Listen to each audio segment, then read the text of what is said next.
right, Chris, we're getting close to that time, NFL free agency. And so let's talk about the teams that we want to see be the most active in free agency this coming season. And so at number 3, I'm going with the Chicago Bears. I mean, we keep talking about Ryan Pace, Mitch Trubisky. I mean, these guys don't have a lot of cap space. They gave up a lot of draft picks, too, to get Khalil Mack. And when you make a move like that, you cannot miss the playoffs. And so I'm interested to see how Pace is going to navigate this because, one, he has a Mitch Trubisky problem. And until he, admits that mistake, moves on from that, and somehow propels this team forward, that's going to be something hovering over his head. And at number 2, I'm going with the Dallas Cowboys because they're in the top 5 in cap space. And one of the common things about free agency is how much cap space you have and who's available. They have a ton of cap space. Dak is up. Amari's up. Byron Jones is getting a lot of noise about going to a different team. And so I'm really interested to see how Jerry Jones is going to navigate this because he has a new coach. So the moves that he makes this offseason is going to be paramount to the success of the Cowboys in the next year or 2. Yeah. And at number 1, I'm going with the New England Patriots it's a simple fact that these dudes cannot die. They're like cockroaches, bro.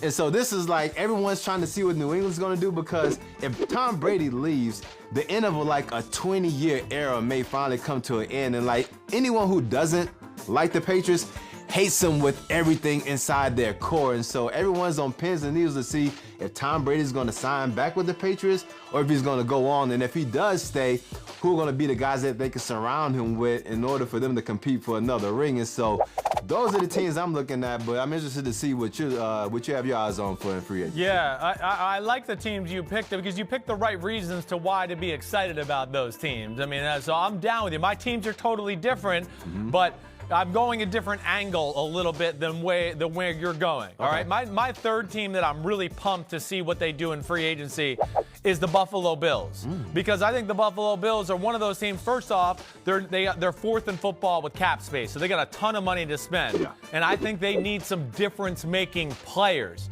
But I think we would both agree they're on a team that's on the incline to where we go. Watch out for them this year, man. With all that money, can they make something happen and get a difference-making wide receiver? They'd be one of those teams I'd say, can you call the Cincinnati Bengals and see if A.J. Green's available? Because I think you need to make that type of move if you want Josh Allen to be the quarterback you want him to be. Then they need some pass rushers.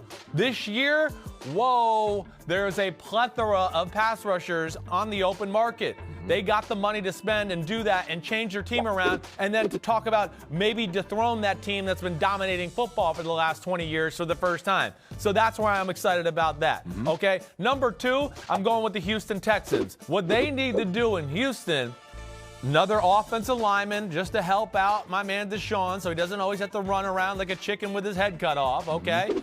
But then defense. And then they go to the 2 positions, once again, we just kind of hit on. They need pass rushers and secondary help. Yes. And they need a difference. And both of those positions are going to be a plethora of guys this year in free agency. And the really interesting thing about Houston, too, is that Billy O, the head coach, is also pulling the strings at GM. He made the deal for Laramie Tunsil, then signed a long-term deal. So there's a lot of things floating around Houston that makes that interesting this offseason. It makes it really interesting. We're going to see what Billy O, the GM, is all about. And I think, again, like we said with Buffalo, with Houston, I don't know how you feel, but I go, ooh, they're like a player or 2 away from me going, oh, they're an AFC championship contending football team. And then my number 1, I'm going to the Indianapolis Colts. Yeah, okay. They got a boatload of money, as we know. They got a quarterback situation that I'm really intrigued by. They're going to have, from everything I know, Tank, the Jacoby Brissett era is over in Indianapolis. They are going to bring somebody else in at quarterback. Do they trade and get Nick Foles from the Jaguars? Does Brady go to the Tennessee Titans and then Ryan Tannehill goes to the Colts? Does Phillip Rivers Rivers join them and Frank Reich, who he once worked with? They don't have the quarterback, and they don't have any marquee players on the defensive side of the ball. They got depth and good players, and that's why I'm excited to see what Chris Ballard, who I think is one of the best GMs in the game, what he'll do this offseason. They need to find their Dwight Freeney of this era. Right. And they have Malik Hooker. This dude, he's a ball hawk in the secondary. They have some pieces in place. They just need to bring that quarterback and just have them gel come together. I mean, they were were right there early in the season to make a run in the AFC South, and then they just kind of faltered at the end. So put a couple of pieces in place. You got the money to do it. That could be very interesting. I'm with you, dog. Hey, thanks, man. I'm with you, too. Hi, I'm Mike Tirico, and thanks for watching. Make sure to hit subscribe for the latest news and highlights from NBC Sports.